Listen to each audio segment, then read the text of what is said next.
A igreja diz? Amém. Amém, amém, amém. Aleluia. Graças a Deus. Podeis assentar.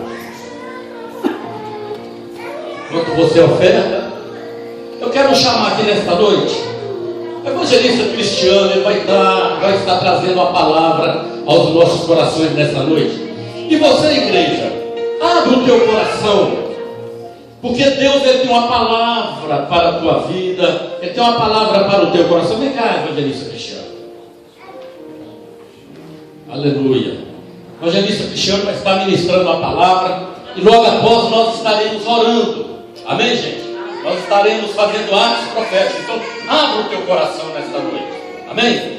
Evangelista Cristiano. Cumprimento a todos com a paz do Senhor Jesus, amém? Eu confesso aos irmãos que para mim, pelo que já aconteceu aqui hoje, é um pouco meio constrangedor já, porque Deus, eu creio que já tocou os corações através do louvor, já ocorreu o quebrantamento, já ocorreu aí talvez até cura através do louvor, amém? Glória a Deus. Eu gostaria muito de agradecer a oportunidade de estar aqui hoje, compartilhando com os irmãos a palavra de Deus, os ensinamentos, né, que Ele nos deixou. E é grande gratificação, grande felicidade. Obrigado, meu pai, pastor Cristina. E eu vou iniciar lendo um livro de Mateus, capítulo 23. É onde que Jesus diz coisas contra aos religiosos, os líderes da religiosidade, os escribas, os reis do exemplo, os fariseus. E Jesus diz coisas pesadas a respeito dessas pessoas e dos espíritos que nela encarnavam. E Jesus se inicia dizendo: na cadeira de Moisés, está acontecendo aí um versículo no telão, é diferente um pouco a tradução, mas eu tenho certeza que com uma palavra ali um pouco diferente daqui, vocês vão conseguir conectar aí e vão entender muito bem. Então, toda a atenção de gente grande, porque é um texto um pouco longo, aleluia, vamos lá. Mateus capítulo 23, a partir do versículo 2. Na cadeira de Moisés se assentaram os escribas e os fariseus. Fazei e guardai, pois tudo quanto eles vos disserem, porém não os imiteis nas suas obras, porque dizem e não fazem. Atam os fardos pesados e difíceis de carregar, e põem sobre os ombros dos homens. Entretanto, eles mesmos nem com o dedo querem movê-los. Praticam, porém, todas as suas obras com o fim de serem vistos dos homens, pois alargam seus filactérios e alongam as suas franjas. Amam o primeiro lugar nos banquetes e as primeiras cadeiras na sinagoga. Agora vamos para o versículo 7. As saudações nas praças e serem chamados de mestre pelos homens. Vamos agora para o versículo 13. Ai de vós, escribas e fariseus, hipócritas, porque fechais o reino dos céus diante dos homens. Pois vós não entrais, nem deixais entrar o que estão entrando.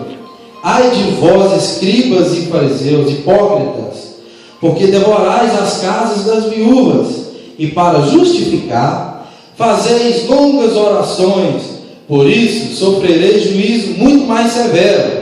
Ai de vós, escribas e fariseus, hipócritas, porque rodeais o mar e a terra, e para fazer um procédio de si. Uma vez feito, os tornais filhos do inferno. Duas vezes feito, mais do que vós. Ai de vós, guias cegos, que dizeis: quem jurar pelo santuário, isso é nada. Mas se alguém jurar pelo ouro do santuário, fica obrigado pelo que jurou. Insensatos e cegos, pois qual é maior, o ouro ou o santuário que santifica o ouro? E dizeis: quem jurar pelo altar, isso é nada. Quem, porém, jurar pela oferta que está sobre o altar, fica obrigado pelo que jurou. Cegos, pois, qual é maior, A oferta ou o altar que santifica a oferta? Agora vamos pular para o versículo 23. Ai de vós, escribas e fariseus, hipócritas, porque dais o dízimo da hortelã, do endro e do caminho, e tendes negligenciado os preceitos mais importantes da lei, a justiça, a misericórdia e a fé.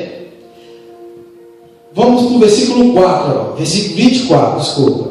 Guias cegos, que coais o mosquito e engolis o camelo. Ai de vós, escribas e fariseus hipócritas, porque limpais o exterior do copo e do prato, mas por estes, por dentro, estes estão cheios de rapina e intemperança. Fariseu cego, limpa primeiro o interior do copo, para que também o seu exterior fique limpo. Ai de vós, escribas e fariseus hipócritas, porque sois semelhantes aos sepulcros caiados, que por fora se mostram belos, mas interiormente estão cheios de ossos de mortos e de toda imundícia. Assim também vós, exteriormente, pareceis justos aos homens, mas por dentro estáis cheios de hipocrisia e iniquidade. Somente aí. Hoje eu quero falar sobre mecanismo de compensação, que são atos reais, frequentes em nossa vida. No caso aqui dos fariseus, era o pior tipo possível. E qual que é a pergunta que tem que fazer? É que todo ser humano, ele necessita frequentemente de fazer compensações com aquilo ou aquilo que ela se sinta defraudada. E está relacionado em nós, detectado em nós de várias formas. Mas a maior forma que é detectada é em forma de exageros. Sejam os exageros deliberados, ou sejam os exageros infringidos em nós, praticados contra a nossa vida. No caso aqui desses fariseus, eram exageros autoimpostos, porque ninguém era obrigado a ser um fariseu naquela época. Ninguém era obrigado a jejuar 7 dias na semana, a ter aquela dieta hostil. Ninguém era obrigado a vestir aquelas roupas mais esquisitas, mais para chamar atenção, para se mostrar que era diferente da comunidade. E o que Moisés tinha dito para eles era para guardarem a palavra na mente. Ao invés de guardar a palavra na mente, eles começaram a fazer uma caixinha de couro, braceletes, faixas, escrevendo o versículo do Moisés ali e guardando. Faziam faixas, escreviam Moisés e amarravam nos braços, na perna. Isso significava que para eles, se amarravam na mão, era para que Deus abençoasse tudo que tocasse. Quando amarrava na perna, era para Deus guiar os caminhos. E assim foram criando aqueles fashion molde de bijuterias, de braceletes, pulseiras escrito por Moisés, achando que aquilo ali vai ter poder. Mas o que Moisés havia dito é para guardar a palavra na mente. E eles fizeram isso. E além desses comportamentos por eles adotados, eles eram um grupo mais insistentemente frequente em todos os ajuntamentos de Jesus para perturbarem. Estavam lá com perguntas cretinas, provocações, raivas, ódios, invejas, hostilidades. Não queriam nada com o que Jesus dizia, mas também não deixavam Jesus seguir o seu caminho em paz. Era uma atração fatal. O mesmo também podemos ver com Paulo, em tempo que ele ainda era Saulo. Como ele mesmo disse, pelo aquele espírito religioso, ele perseguia insistentemente a igreja de Jesus, inclusive forçando e obrigando muitos dos discípulos a blasfemarem. Tamanha era o fanatismo de Paulo, a religiosidade que ele mesmo próprio, você vê, vai lendo os evangelhos ali, no livro de Colossenses, quando Paulo se converte, é onde que ele começa a abrir igrejas em vários lugares, lá da Europa, na Ásia Menor, principalmente na Turquia. Os piores diabos, mais chatos que Paulo encontrou em toda a sua caminhada no Evangelho, pregando o Evangelho, foram aqueles espíritos que antes habitaram nele. Aquele espírito farisaico religioso. Para quem não sabe, Paulo é da tribo de Benjamim. é um fariseu da tribo de Benjamim.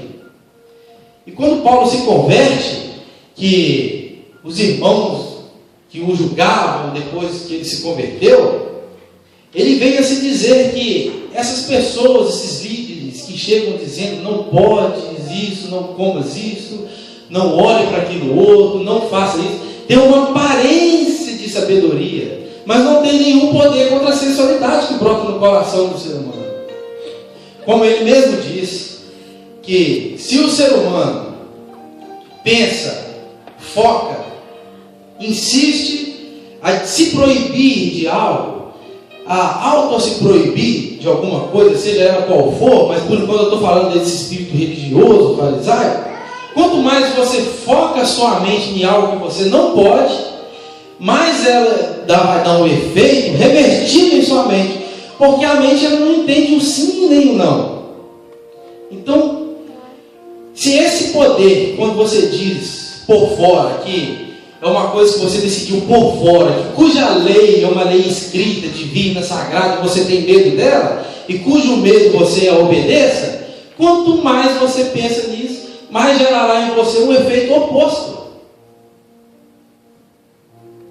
Tanto é que você pode pegar vários exemplos. Se você se proíbe de comer alguma coisa, mais aquilo ali vai te mostrar para você comer. Você pode ver também que quando você se proíbe, se sente culpado de certas coisas, você não quer pensar nisso, não quer. Quando você dorme, você acaba sonhando com aquilo. Aí você às vezes pensa, o diabo está me usando no sonho. Às vezes é porque a sua mente já é estudado e comprovado que ela não entende um sim ou não. Uma vez pensado, acontece. Por isso que Jesus vem nos ensinar com todas as suas tarefas, com todo o seu trabalho aqui nesse planeta, nos ensinar a colheita, né, pastor Cristiano? O poder da semeadura. O que você tem plantado na sua mente? O que você tem te proibido? Vou dar um exemplo aqui, que nesses mecanismos de compensação, o que acontece com a pessoa?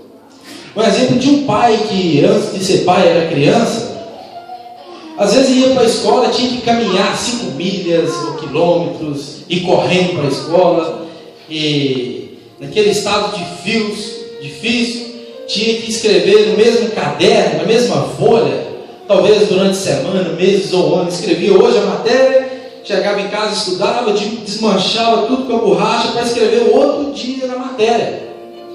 Aí esse menino cresce, casa, tem filho, o filho vai para a escola, mas ele promete para ele mesmo, que meu filho nunca vai passar o que eu passei. Aí ele compra caderno, livro, mais livro, tá tudo pro menino.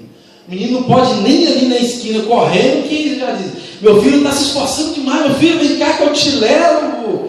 Aí acaba criando um briga humana, menino fraco, todos os filhos de gente rica é fraco. Por quê? Mecanismo de compensação. Está tudo garantido. Não preciso trabalhar, não preciso me esforçar. Também podemos ver esses mecanismos de compensação nessas mulheres que, pelo conceito da sociedade, são consideradas feias, que é um conceito muito relativo. Elas pensam assim, já que eu não sou aquela menina bonita que agrada todo mundo, eu vou de um jeito de maravilha todo mundo. E o que elas são? Elas são mais ousadas, mais fáceis. Por quê? Para compensar. Os mesmos também podem ver que são mulheres, pelo padrão da sociedade, consideradas belas. Por que as mulheres, consideradas belas pelo conceito da relatividade, elas não se preocupam com o conceito acadêmico? Porque elas olham no espelho e já dizem, eu já nasci formada, eu não preciso mudar nada em mim. Mas agora, aquela lá, feinha, né? Quando a gente era criança, viu as meninas eram feinhas, aí ela pensa por elas mesmas.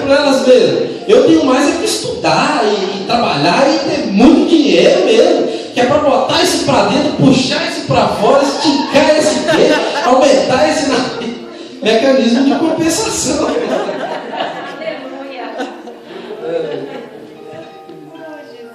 Mas tudo isso eu volto a dizer, meus irmãos, por esse mecanismo. Nós temos que parar, olhar para dentro de nós e ver que há mecanismo funcionando contra a nossa vida. Mas por que eu falo isso? Porque neste ano de 2014, nós queremos ver resultados na sua vida. Queremos ver você crescer prosperamente, que é o que todo mundo almeja. Porque você crescendo, prosperando, tendo muito dinheiro, a igreja toda vai ser abençoada. Então nós não pensamos em nós aqui crescer, a gente preocupa mais em vocês crescer, porque a igreja cresce junto. Vocês levam a igreja para cima.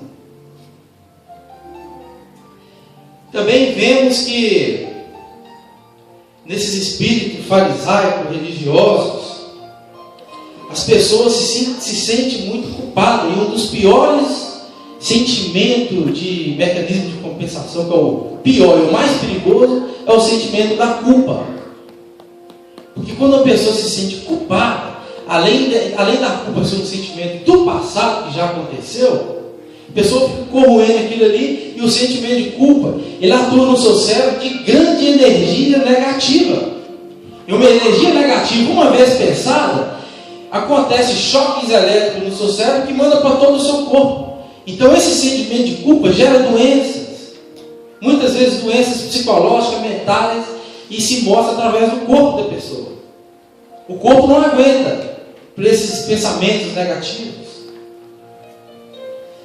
E é muito importante também pessoas que às vezes se sentem coitadinhas de si próprio. Eu vejo às vezes, muito frequentemente, pessoas que se amam tão pouco, que se amam tão nada, que para poder ela não deixarem as pessoas que com ela se amam ver talvez o estado de degradação dessa pessoa, ver a destruição dela, muitas pessoas se preferem evadir, sair, fugir, mudar de cidade. Entende? Achando que os problemas vão sumir. Aí as pessoas que com ela se importam, às vezes não diz, para poder não confrontar você, para poder às vezes não dizer coisas que talvez nem a sua própria pessoa que está do seu lado não diz, aí talvez você vai me dizer. Aí isso vem com que a pessoa se pensar, eu nasci numa família, minha família é toda ruim, minha família, meu pai foi assim, minha mãe foi assim, meus tios, meus irmãos, eu nasci com essa pessoa. Isso é um traste da minha personalidade. Eu nasci assim, eu não estou a fim de mudar, eu não vou mudar, eu estou velho demais para mudar. As pessoas que se adaptam. Aí eu também digo para você que é por esse mesmo motivo que você nunca se converte, é por esse mesmo motivo que você nunca melhora, é também por esse mesmo motivo que você tem vícios de comportamentos mentais, psicológicos, que venha estragar, atrapalhar a sua vida com Deus, nossa vida com Deus. Estamos aqui hoje para quebrar isso, meus irmãos. Amém. Amém? Glória a Deus. É muito importante e tem cura para isso. A cura é: você tem que estar disposto a conhecer Deus de verdade. Amém. Você tem que estar disposto a encarar você mesmo. Chega dessas desculpas com você mesmo. Você tem que olhar para dentro de si e ver que tem algo funcionando contra a sua vida. O Espírito de Deus está sobre nós. A cura é o seguinte: crê em Deus sobre todas as coisas. Amém? Quando você está crendo em Deus, você está gerando em você autoconfiança. E quando você gera autoconfiança, nada vem a te estragar. Pensamentos negativos, fofoca. Verdade. Muitas pessoas às vezes fofocam muito. Por quê? Esse mecanismo de compensação. Olha para essa pessoa e vê que tem algo funcionando errado com ela, não é a pessoa. E quando você está disposta a ter essa viagem interna dentro de você, que é onde você vai identificar a cura, você vai identificar, procurar auto-se ver por dentro e identificando processo a processo e jogar nas mãos de Deus. Porque Jesus disse: conhecereis a verdade e a verdade vos libertará em todos os aspectos da vida. Jesus é o caminho, a verdade e a vida. Pelo esses mecanismos de compensação, o pior, como eu já disse, é o da culpa. Eu vou dar um exemplo muito simples, um exemplo que todo mundo conhece na Bíblia, da culpa, que vocês sabem que Pedro negou Jesus 3 vezes. Hein? Primeira vez eles estavam lá na casa de Caiafás. A primeira vez foi com a empregada doméstica. Estavam lá assim, de boa, né? Jesus preso. Aí a empregada disse: esse cara aqui é um deles. Aí ele disse: eu não sou. Fica aqui o dia inteiro lavando peixe, mano. Você está me confundindo com algum desses? Não sou nada. Aí vem o outro e diz: esse cara é um deles. Aí ele responde: eu já disse para ela e digo para você, estou a ponto de perder minha eminência, eu não sou. Aí vem o outro e diz: esse cara aqui é um deles, até o modo de falar é galileu. Aí ele diz: vão todos para aquele lugar. Foi dessa forma. Foi escrito em Provérbios isso lá, que foi uma forma branda de dizer que ele mandou aquelas pessoas para aqueles lugares de partos indesejáveis. Aí Jesus olha para ele. Aí Pedro sai chorando amargamente, com aquele sentimento de tristeza profunda no coração, aquela depressão que ninguém consegue cantar, aquele sufoco no peito de Pedro foi tão horrível que no dia seguinte ele nem se compareceu à crucificação. Foi tão forte mesmo aquele sentimento de culpa que ele nem se compareceu à crucificação. Aí vem aquele sábado terrível no dia de Pedro, aquela agonia. Sabe Deus onde Pedro estava naquela hora? Aí vem aquela tristeza na vida de Pedro, aquela culpa, aquele sentimento de vontade de morrer, aquele pior depressão talvez que o ser humano sentiu na Bíblia. E se for avaliar, aí vem o domingo, a ressurreição. Mas Jesus está, né? Aí mandou informação para eles através de um anjo e disse: vai, diga aos meus discípulos e a Pedro para comparecerem a Galiléia, porque lá eu aparecerei para eles. Aí foram lá, Pedro e mais 6, ao todo 7. Aí ficaram lá de boa, conversando, não tinha nada para fazer, deu fome. Aí foram pescar. Pescando lá, joga a rede para cá, joga a rede para lá, joga a rede para cá, joga a rede para lá. Passaram a noite inteirinha pescando e ninguém pega nada. Aí quando vai amanhecendo o dia assim, o sol nascendo assim, atrás das montanhas assim, nas encostas do mar da Galiléia, o sol nascendo ali nas encostas, aí um vulto, uma silhueta falando com eles assim: ei, filhos, tendes aí alguma coisa que comer? Eles responderam: não. Aí a silhueta, aquele vulto, respondeu para eles: então joga-te a rede à direita do barco que vocês acharão. À direita. Se fosse no Brasil isso aqui, meu irmão, se isso tivesse acontecido no Brasil, talvez no Rio Doce, lá, meus irmãos, hoje lá, agora, tinha tanto barco que não é só porque Jesus disse que era para jogar à direita, não, mas estava jogando para a direita, esquerda, você não tinha como ir de barco. Às vezes para ir de barco você tinha que cavar um buraco no barco e tentar pescar ali se fosse no Brasil mesmo. Mas como é tudo organizado, foi lá na Galiléia, né? Deus sabe de todas as coisas. Aí eles puxaram a rede. Jesus disse para jogar à direita, jogaram e começaram a puxar a rede. E a rede veio brigando com eles de tanto peixe que tinha. Ao todo foram 153 grandes peixes. Glória a Deus. Bota tilápia nesse negócio, salmão naquele mar, é rico em peixe, né, pastor Cristina? Pastor Cristina teve lá, é um mar que é rico em peixe. Não tem peixinho pequenininho, não, é só parrudão mesmo. 153 grandes peixes. Aí eles vão lá remando na beira-mar. Aí João disse a Pedro: é o Senhor.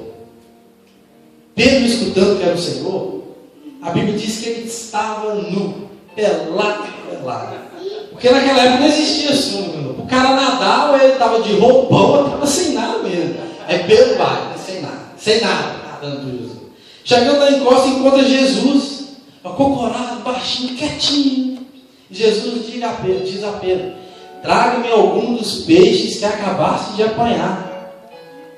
Aí Pedro, tendo mais 6 amigos com ele, chegou lá, agarrou aquela rede sozinho e disse para os amigos: afastem-se, eu pego, Senhor, essa rede é minha, Senhor. Senhor, eu consigo, Senhor. Imagina 153 grandes peixes. Bota peso nisso. É quase um peso do ser humano. Imagina aí vários baldes de peixe. Agora botar para você carregar. Pedro agarrou aquela rede sozinho, puxando, diz para os amigos se afastarem, puxando sozinho aquela rede pesadíssima. E vai puxando, eu consigo, Senhor, a rede é minha, Senhor, eu vou pegar, Senhor. Muita culpa, muita compensação, Pedro. Agora o cara quer fazer tudo sozinho, sem a ajuda de ninguém. Você está entendendo? É isso que a culpa faz com a gente. Olha, nós vamos quebrar isso em nome de Jesus. Já está quebrado. Amém. Amém. Conhecereis a verdade, e a verdade nos liberta em todos os aspectos da vida. É muito simples esses mecanismos de compensação. Eu já estou falando aqui quase meia hora desses exemplos, mas é muito simples. É só parar e olhar para dentro de você, que você vai perceber que há mecanismos funcionando para compensar algo, compensar alguma coisa. Agora, o importante é o que você vai semear. O que você vai semear? O que você quer? O que você quer colher? O importante está na semeadura. O que você planta, você colhe. Essa é uma lei que não é eu que estou falando, ninguém fala, é uma lei universal. Então não tem como falar. Não, você não precisa querer forçar a pessoa a pagar por algo que ela já fez.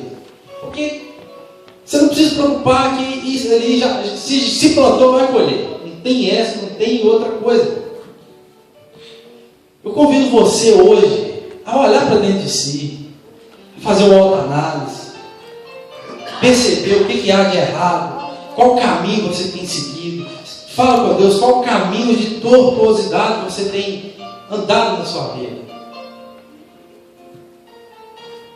Como Paulo mesmo diz, não conformei-vos com este mundo.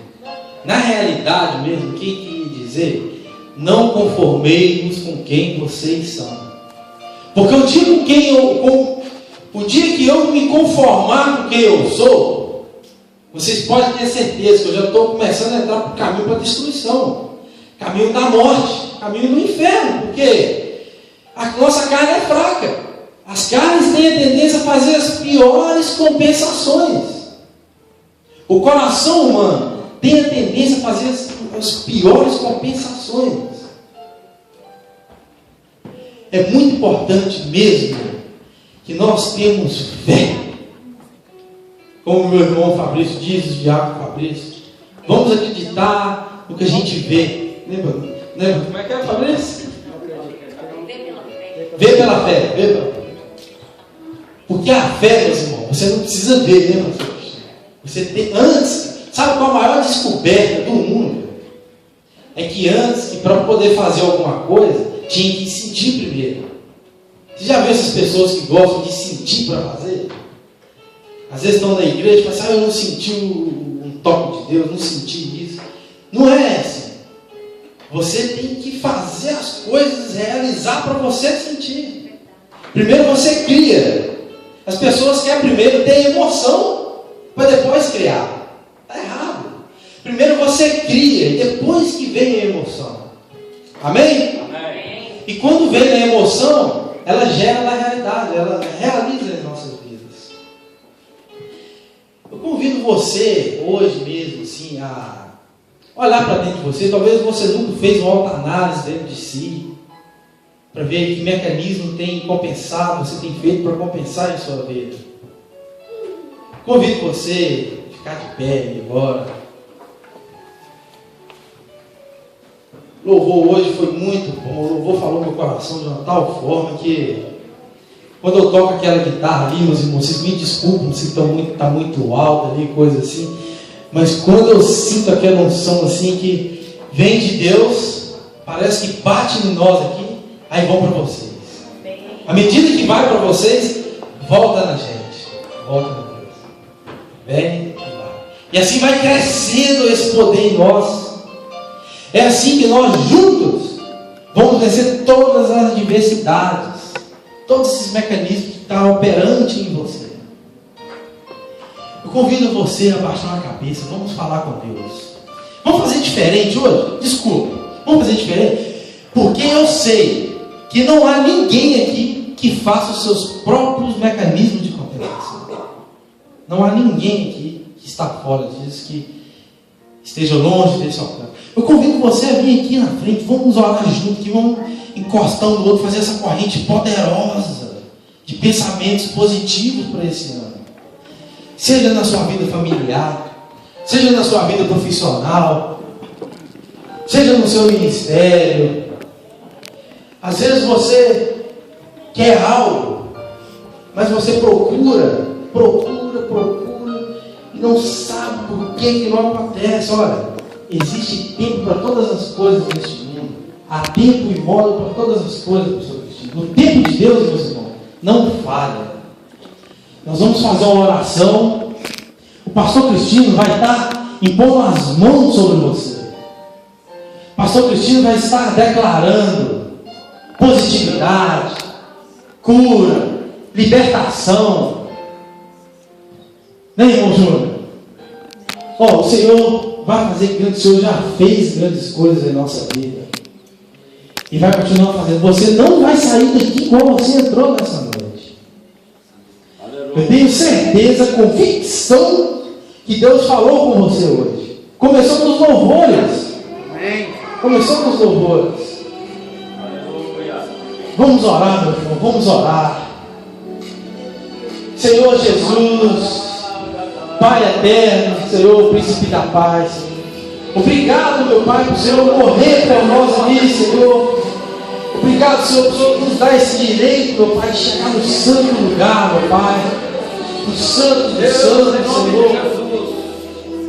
Senhor Deus, toque em nossa vida, meu Pai.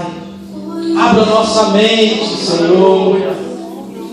Tira de nós, Senhor, todos os caminhos tortos, meu Pai.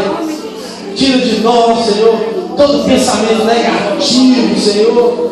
Toda compensação, Senhor, que venha nos defraudar, que venha nos desanimar, nos criar problemas dentro de nós, meu Pai. Senhor, em nome de Jesus, a cada pessoa aqui presente, Senhor, a cada filho e filha teu, meu Pai. Senhor, estou aqui diante de Ti, meu Pai. Essas almas, Senhor, em nome de Jesus, Senhor, está aqui, Senhor, te buscando e te adorando, Senhor. Senhor, Tu diz, Senhor, todas as coisas cooperam para o bem, meu Pai. Até aquele pai, Senhor, que teve que caminhar, Senhor, e estudar com uma folha de caderno durante um ano, meu Pai. Todas as coisas cooperam. Pensa agora na tua mãe e diz: todas as coisas cooperam. Pense no teu pai e diz: todas as coisas cooperam. Pense nos seus filhos agora e diz: todas as coisas cooperam.